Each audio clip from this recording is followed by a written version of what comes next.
is a very warm welcome once again. This is PROCMURA Podcast, and as usual, we are coming to you from the PROCMURA Media Center. And today we want to turn our focus to FoRB and women in Africa. And in the house, we have two reverends with me. To my left, we have Reverend Patricia, and to my right, we have Reverend Sally. I will allow them to introduce themselves, then we'll carry on with the conversation. You're welcome. Thank you. If we can start with you, Reverend Sally. Thank you for having me. I'm Reverend Dr. Sally Ifungani. I'm the program officer for PROCMURA, and I'm also a FoRB trainer. Thank you for having me. Oh, you're most welcome. And we have a visitor all the way from Ghana. Reverend Patricia, you can introduce yourself. Thank you. Asante. Karibu. Yes, I am Reverend Patricia Akpenetegbo from Ghana. I am with the Global Evangelical Church, and I am in charge of the women's ministry. I'm happy to be here. You're most welcome. And as I said, today we are going to have a discussion on FoRB and women in Africa. And remember, you can keep this conversation going through our social media platforms. On Facebook, we are PROCMURA, that is the Program for Christian-Muslim Relations in Africa. And on Twitter, we are at PROCMURA_Prica. And you can also subscribe to our YouTube channel, that is PROCMURA Prica. Now, Reverend Sally, we keep on hearing about FoRB. What is this FoRB? When you talk about FoRB, FoRB is freedom of religion or belief. And FoRB is a human right, where we understand that as human beings, it is our right to believe in something, and most especially we look at religious people who believe in different religious traditions. It is their right to believe in those religious traditions. It is their right to have a religion. It is the right for those who do not want to have a religion not to have. It is the right for people to keep their religion. It is their right to change their religion if they so desire. So freedom of religion, it's a universal human right. Reverend Patricia, you mentioned something to do with being a leader of women in the church back in Ghana. Why do you think FoRB is so important as far as women are concerned, particularly in the African context? Yeah, thank you very much. Let me start by just speaking to what my senior colleague said. FoRB actually is the environment where every human being has the right to choose any religion whatsoever of the person's choice, and also to practice that religion in a space of freedom where there is no kind of limitation, and also to kind of change that religion of belief when there is the need.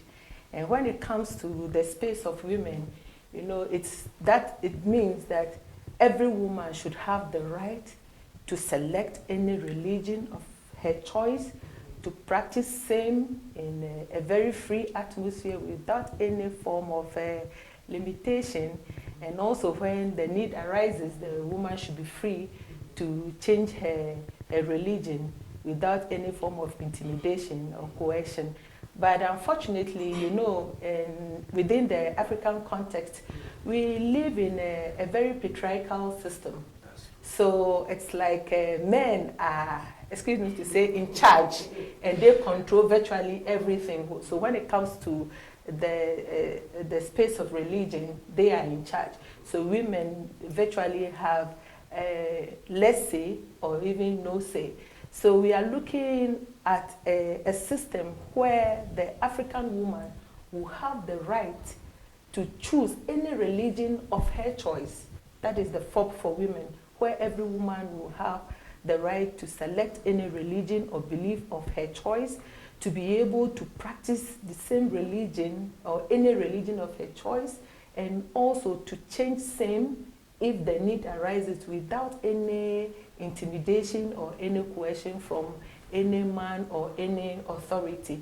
So for us as women, it becomes very critical seeing women kind of rising against that patriarchal barrier or breaking it. So It also means that when there is FoRB for women in Africa, the African woman will then have the right to practice FoRB. That is for her to be able to choose her own religion, to be able to practice it and even change it without any problem. That would also mean that all the negative practices, harmful practices against women, as far as religious beliefs are concerned, the women are able to navigate those ones when practicing FoRB. And it will again mean that all the stigmatizations against women and everything that obscures or hinders the African woman of expressing her belief system freely, all would have been negated. So for us, FoRB is a big thing and a welcome news for the African woman. Wow, that's great. And as I mentioned, we have Reverend Sally here on set, and you as our program officer, my senior here at, in PROCMURA. I understand that FoRB is one of our programmatic focus or programmatic area, and we have a niche, we have an approach to FoRB. What is this unique approach to FoRB as far as PROCMURA is concerned? Thank you for that question. When we talk about FoRB, it encompasses a lot of issues. And when it comes to PROCMURA has its unique approach to FoRB. And we have decided to narrow down on religious people. So our concern at the moment is to look at the discriminations that arises among religious groupings. Although we are very much aware that FoRB also addresses the concern of those who do not subscribe to any religious traditions. We very much understand that our continent is a religious continent where religion influences every aspect of life. Yeah. And when you look at the dominant religions in the continent at the moment is Islam and Christianity. Of course, not to the exception of the African traditional religion.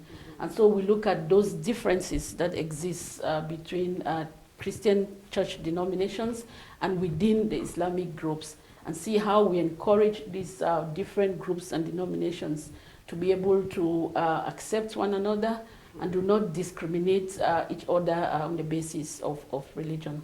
So at the moment, that is our unique approach to FoRB. And maybe just a follow-up question. I understand that we've done quite some work, or a lot of work as far as FoRB is concerned in the African continent. Do we have some notable initiatives that we as PROCMURA have started or are doing currently as far as FoRB, especially for women, is concerned? Yes, I think we began with kind of education in terms of capacity building. Yeah, because our understanding is that there was a lot of misconception about FoRB.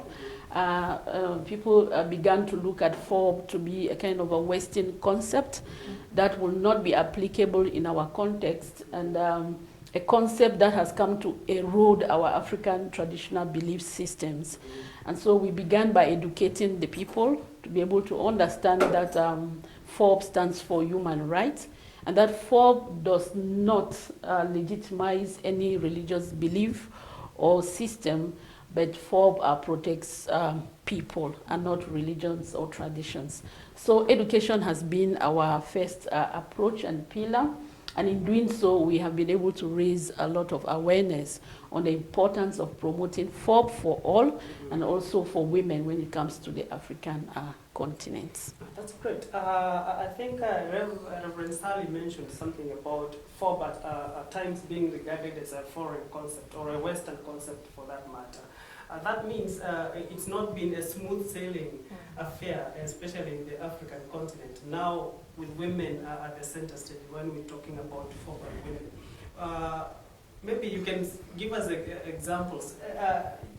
Having traveled, maybe, what are some of these violations that are meted on women as far as FoRB is concerned in the African continent?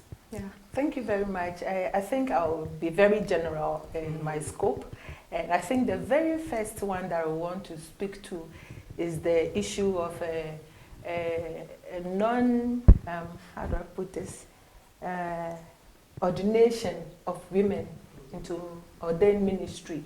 You know, most of the classical Pentecostal churches, for instance, don't believe that women have the right or could also be ordained into ministry where they will become reverend ministers. But thank God, in some spaces, it's gradually changing. Because for me, I believe that women should have the right, just as men, to be ordained into any leadership position, including the religious space. You know, so that is one of the violations.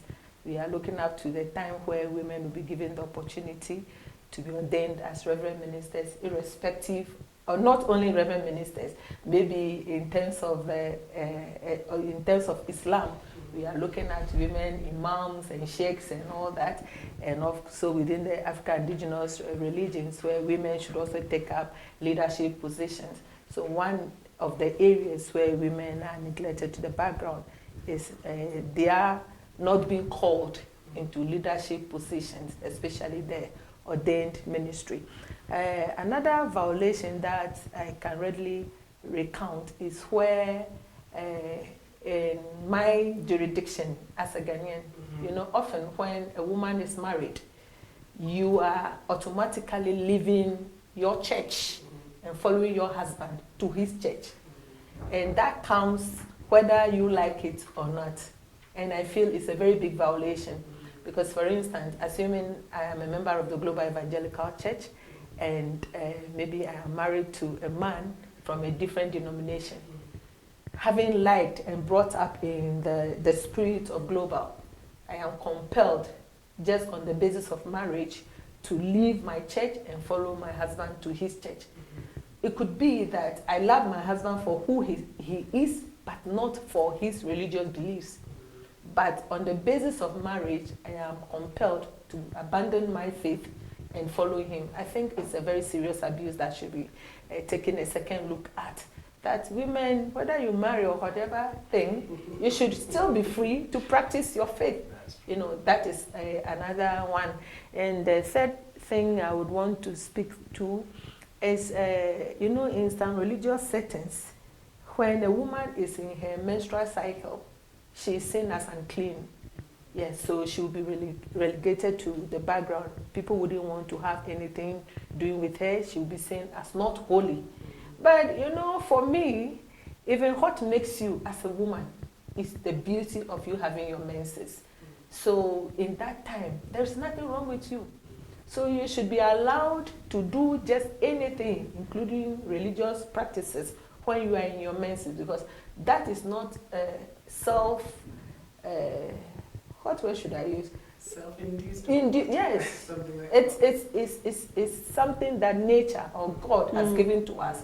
We don't have any control over it. So for me, I think that it should be one of the things that women should be allowed to practice, whether they are in their menses or not. We are holy all the time. That's what I can say. Thank you. What an argument. I think, Reverend Sally, I saw you nodding. Yeah. I very much agree. I agree with Reverend. When you look at the intersection of culture, religion, and social classification of women, especially women in rural areas, you find that our patriarchal system has justified some practices which are violating the right of women using religious teachings or religious or biblical or Quranic injunctions. And so for us, when we talk about FoRB for women, we begin to look at how to separate cultural practices, harmful cultural practices that are trying to get justification from biblical or Quranic teachings, so that even from the religious point of view, we are able to say that such practices are harmful. And so when we look at FGM, for example, you'll find religious traditions saying this is not a religious teaching, it's a cultural practice. But the people who go through these cultural practices are members of such religious traditions. So those are the things we condemn and we stand against and advocate against when it comes to for women. Look at forced marriage, early marriage, child marriages. We tend to say that these are cultural or traditional issues, but the people who are involved in these practices are Christians or Muslims. Look at violent extremism. Boko Haram, for example, Al-Shabaab. We say these are terrorist groups, although they have clothed themselves with religion, and religion has been seriously implicated. But the violations that women go through from these groups are higher than the violations that you get from men. Women or girls are the ones who are being kidnapped and raped and forced into marriages and things like that. So women have a unique experience when it comes to FoRB violation, especially in the African continent because of our patriarchal systems and structures. Sorry, I'm just tempted, if I have the permission, let me just chip in this quick one.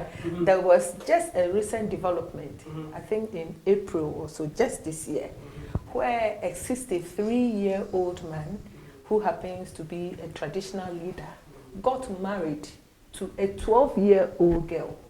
Can you imagine that? 12-year-old. For Christ's sake, what does that girl know about marriage?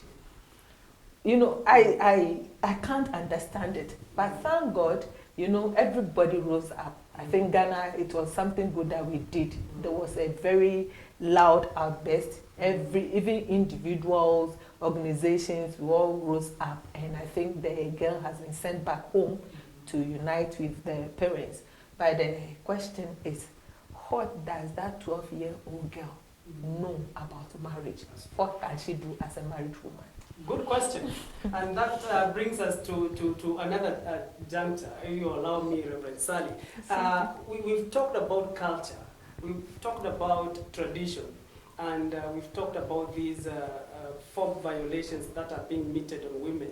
And we cannot talk about society without men, even as much as we talk about FoRB for women. So what do you think is the place of men in terms of promoting and protecting FoRB for women? Thank you very much. As you've put it, it's very true when we talk about issues that have to do with the development of the community and the country at large. We require both men and women to all put their hands on deck. Now, when it comes to FoRB violation for women, we also need the men to understand the concept of FoRB, what it is and what it is not, because to some extent it will be difficult for us to achieve freedom of religion or belief for women without working in close collaboration with the men. Just as Reverend mentioned, when we look at the Christian setup in terms of leadership in the church, we have the top leadership, most of them being men. And therefore we will need the assistance of those church leadership to be able to provide platforms or give scholarship, if I may put it, for the women to be able to also study theology and be ordained. Now let me look at it at the level of the community and the family. We have cases of interfaith marriages. And sometimes when this couple are getting into this engagement, the man maybe will agree that the wife will be allowed to practice her religion. But when they get into the marriage proper, the wife does not get this support from the husband. And if you look at statistics or studies that has been carried out in Africa, especially with the growing of independent churches, you find a lot of women in Africa flocking these churches, and their excuse or their reason is that they have a lot of family, marital problems, and they go to these churches to find solace or solutions. And in some communities, women who worship in those, they call them hallelujah churches, are disrespectful to their husbands. And what I will say here is that in the family, the man should also be part of that family and contribute to the growth of that family. And also know that a prayerful woman also brings blessing to the family. And so we need the men to support the spiritual maturity of their wives, and do not in any way think that when your wife is spiritual in terms of attending a church, then she will be disrespectful to the husband. Okay, Reverend, you also pastor men, right? Yeah. So what do you think is the place of men in terms of promoting and protecting for women? Yeah, thank you very much. And I will start looking at it right from the upbringing of our children, and for that matter, our boys. That there is the need for the boy child to understand who a woman is and how to cater and nurture for their female siblings. You know, if the boy gets the right understanding right from the beginning, as the Bible says, that train up a child the way he should go, that when he grows, he will not depart from it. So when we nurture our boys with a good understanding of how to bring up or move along with the girl child in concert, we'll be having a very good future. So the very basic thing we should be doing is looking at the upbringing of the boy child to take into consideration the girl child whilst they are growing along. You know, because sometimes that thing that I am the boy, I don't want to sound personal here, otherwise I was going to say that, I'm not saying it though, but I was going to share that God has blessed us with a boy and a girl. Even though the boy is the younger one, you would always hear him that I am the man of the house. And I'll quickly come in to say that no, indeed you are a man, but she is also a woman. The fact remains that a man can never be a woman. Neither can a woman ever be a man. We have our unique spaces and places and roles to play to make the home and the community balance. So that training and upbringing should come. And that we need to also use our pulpits to educate both sexes, both gender. You know, so the men should also have the understanding that, you see, as women, one thing the Bible says that I'm so happy about is that it said God created human beings in his own image and likeness. Male and female created he them. So as I see myself as a woman, I am in the image and likeness of God. You are a man, you are also created in the image and likeness of God. So we are both created in the image and likeness of God.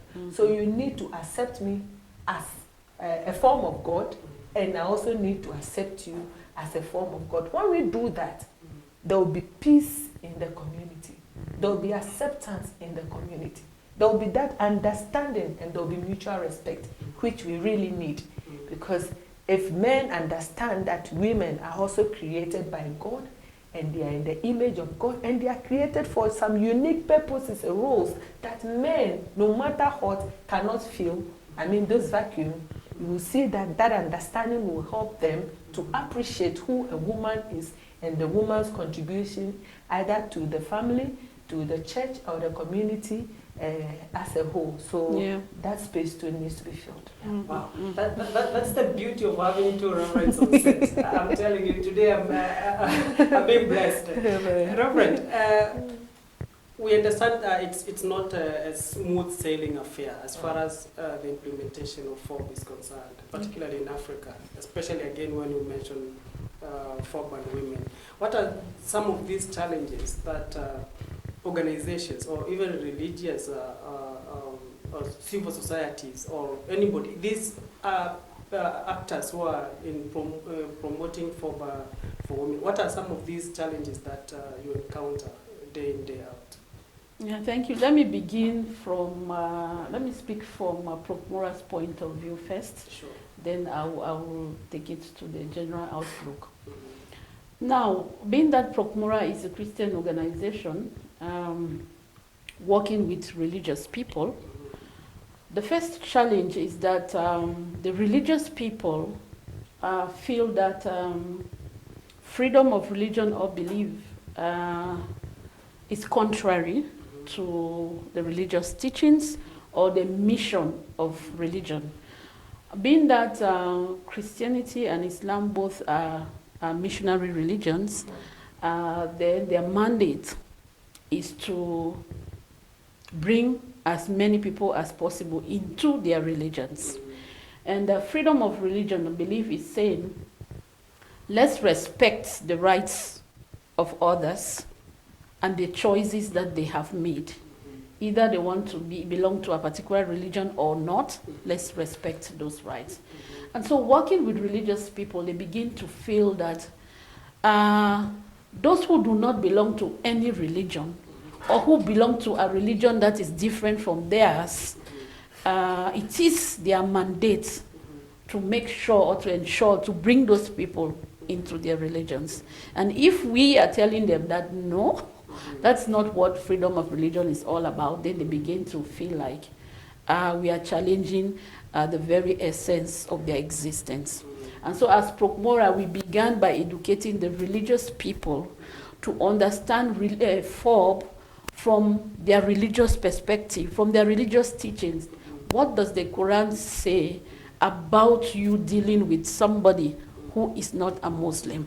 What does Christianity say? So when they begin to understand FoRB from their faith perspective, then they will look at how to engage with those who are not of their kind or those who do not belong to any particular religion. So that has been a challenge, but we thank God that we were able to identify that gap and look at ways of addressing that. Another thing is about the limitation of FoRB. Of course, we are talking about freedom of religion and belief, but there is a limitation on how you enjoy or practice this freedom.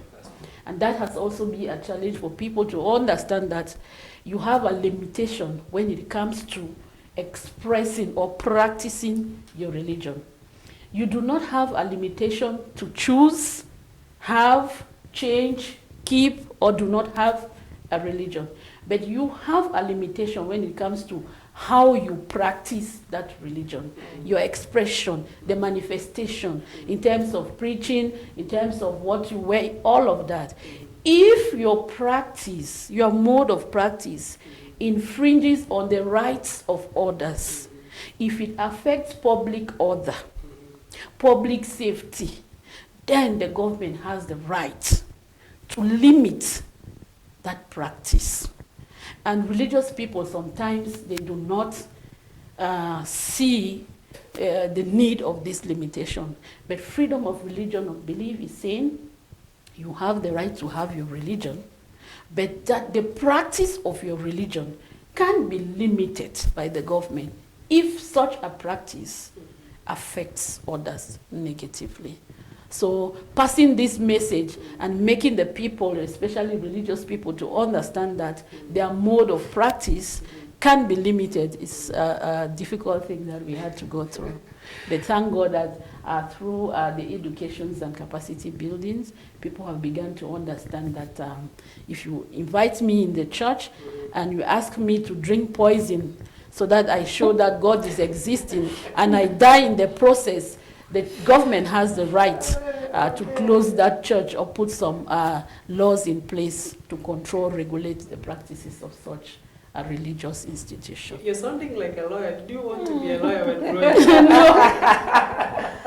Anyway, we continue with the conversation as I mentioned before or earlier. You can also drop us your comments. Do you have any question, any concern about FoRB and women in Africa? Remember to drop us a comment on our social media platforms, and we keep you. We get back to you, and definitely we get an answer for you.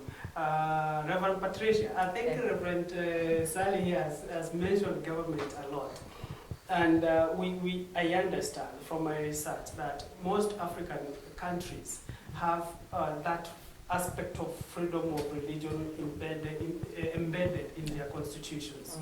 But it's been quite a not so easy thing to implement.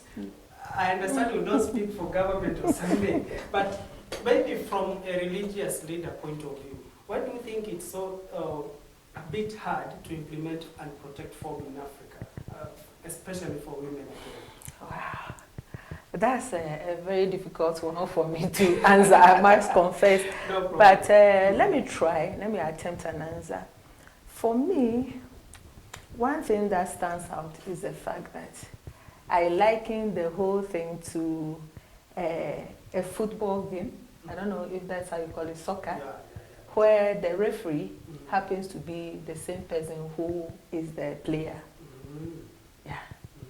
Because if you are the referee, you are supposed to be in charge of, adjudicating or to making sure that a fair playing ground is set for both teams and they play equally and all that. But if you are the referee and at the same time you are a player, you would say that fairness will not stand. What am I trying to say? Most of the cases, most of the abuses are, excuse me to say, perpetrated by the men. And most of the laws, or most of the making laws are by the men. So it's like everything surrounds or revolves around the men. Where is the woman's voice? What can she even do in this space? So I don't know if you are getting what I'm trying to put. So there is actually a problem with the whole thing, the whole process. So for me, not until the woman is involved in coming out or being part of the process of policy making, where her voice and what it means to her, because what religion means to a woman could be different from what it means to a man. So not until the woman is involved right from the process of the law making and for her to have her voice represented fully in the laws, I think we don't even have any space in the whole conversation. That is what I think anyway, but maybe Reverend can help us. You have something to say on that? Yeah, to some extent I want to agree with her, but I want to say that when we look at FoRB, just as we mentioned, it's an issue of human rights. And most of our nations have signed the Universal Declaration of Human Rights, which is, FoRB is clearly spelled out in Article 18. So the implementation of this, just like many other laws in our countries, are affected by corruption and the whole structure of our leadership and the level of our democracy in Africa. So I want to look at it from that global perspective. But also having the voice of the women, just as she said, being heard in terms to inform policy development and implementation is also very critical. But I want to bring it down to the local context and look at even the religious leaders in our setups when we talk about freedom of religion and how they have created or not created spaces for women to freely express, worship, or so their religion. I will want to ask or request the religious leaders to be able to do so. And when we talk about perpetrators and victims of freedom of religion and belief, I would say both gender are involved. But again, just look at what is happening today. Let me use Christianity as an example. The majority of the women who are exploited, people who are exploited in the church, in these churches that are coming up today, are women. And who are exploiting them is the religious leaders. And what are they using to exploit them? Is religion. They are telling them we are the semi-gods, and they exploit them. So they use religion to violate those who want to practice religion. So I also want to look at it from a local point of view. Thank you. And I think to bring this conversation home, we cannot be talking about challenges without success stories at the same time. Because I want to believe the situation is not as that bad without, like, we don't have any success stories from the grassroots, from the community levels. Especially, I understand that in Ghana you're doing fairly good as far as FoRB is concerned. So this one I will throw to both of you. Maybe from Ghana, as a country which has set an example in terms of FoRB, what are some of these success stories that you can share with us? Yeah, thank you very much. I think I would even want to sound a bit personal here, if you would give me the permission, being that I think there is this understanding and the knowledge that women are also part of the society and have equal rights just as men. So in terms of the ordination of women, I would say that the church in Ghana is doing very well, even though we still have some of the classical Pentecostals still holding on to that, but we are praying for a time when they will also ordain women. Why am I saying that? As you see, I am a reverend minister of the Global Evangelical Church. And the interesting thing is my husband is also a reverend minister of the same church. But I am senior to him. Oh. You know that one. Yes, and by the grace of God, I hold a position in the church, which is the national coordinator for the women's ministry. It's at the national level, at the executive level, which to say it's a good thing. It's a success story, because in some denomination you wouldn't get a woman going that far. Of course, I know that in Ghana we have female church leaders, people who are in leadership of some religious organization, which is very beautiful and very encouraging. I think I shared a platform with a Muslim colleague who was even saying that within the Muslim community, they are beginning to see women or female imams and sheikhs coming up in Ghana. And that sounds so very interesting. Many women are being given the opportunity to move up there. And some of the practices like FGM and women being sidelined because of their monthly flows, I think gradually the education is coming up, so you wouldn't hear a lot of sad things happening. So it's like women are getting their rightful places in the society, and I think that is fine. That's great. Reverend Sally, from PROCMURA's standpoint, keeping in mind that we've been doing FoRB, we've been in this for quite some time, do you have maybe some success stories that you can share with our viewers? Yeah, thank you. Let me begin by being in agreement with Reverend Patricia on the ordination of women, because myself I'm ordained, and in the church where I come from, which is the Presbyterian Church in Cameroon, that's PCC, we have hundreds and thousands of female pastors who have been ordained, and we have women in very high leadership positions. As Presbyterian secretaries, that's the office of a bishop, we have a number of women who occupy that position. Yeah, as for PROCMURA, first I would say we have been able to build the capacity of our constituencies on matters freedom of religion, which I would say it's a plus, because when we talk of capacity building, we are looking at issues to do with knowledge that has been acquired. We are looking at skills that have been built, and perceptions that have shifted, and positive attitudes towards freedom of religion or belief. Recently, we got a report from Marua, Cameroon, that was presented to us by the Reverend Goyek, where in one of our projects on FoRB, we were looking at the issue of the Muslims landlord not renting out houses to the Christians in Marua, which they were deprived of having a good accommodation because of their religious affiliation. And being that that area is a Muslim-dominated area, and most of the Christians you find there are either posted by the government to work, they felt discriminated. But the FoRB project in that area has resulted to a fruitful engagement, where we have now reports of Muslim landlords who have been able to give out their houses for rent to Christians, brothers and sisters in that area. So we have a number of success stories, which I may not be able to outline here.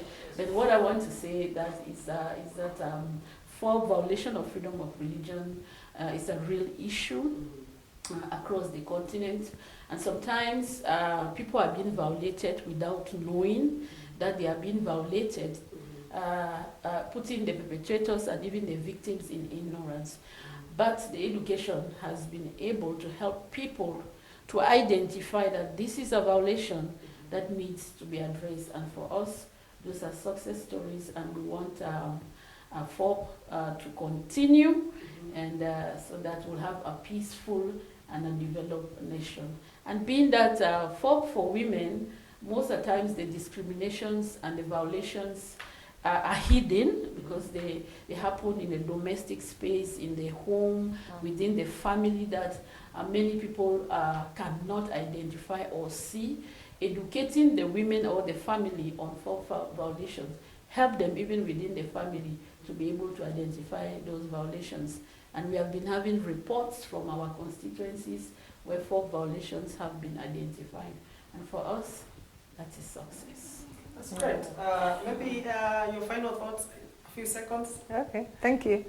Let me end on this note by saying that society, the church or the whatever, the community cannot thrive on a single wing. What that means is that there is the need for the female and the male genders to come together for a balanced and a peaceful society. So the woman is needed, the man is needed. As I did mention earlier on, we are all created in the image of God. So there is the need for each and every one of us, be you a female or male, to be given the right to choose, practice, or change your religion without any cause of interference or limitations, so that you would be the best version of yourself. So it's my prayer and hope that a time would come in the life of Africa where the African woman will indeed have the full right to choose her own religion, practice same in an atmosphere that is free of any form of limitations or barriers, and to also change same if there is the need. Yeah. Great. Reverend Sally, your final thoughts? My parting shot will be that Africa is a religious continent. I mentioned that earlier. And there can be no peace, sustainable peace in Africa when there is no peace among the religions. And there can be no peace among the religions if religious freedom is not encouraged. And if Africa or the world wants to attain sustainable development goal and the African Union agendas, then let's respect the rights of all when it comes to religion in Africa. Asante sana. Wow, there you have it, ladies and gentlemen. And that brings us to the end of this episode of the PROCMURA podcast. And as I mentioned earlier, we've been coming to you from the PROCMURA Media Center here at the central office in Nairobi. And I've been your host, Sam Abuya. Remember to keep this conversation going through our social media platforms. On Facebook, we are the Program for Christian-Muslim Relations in Africa. On Twitter, we are PROCMURA_Prica, and remember to subscribe to our YouTube page, that is PROCMURA Prica. And until next time, God bless you, God bless Africa.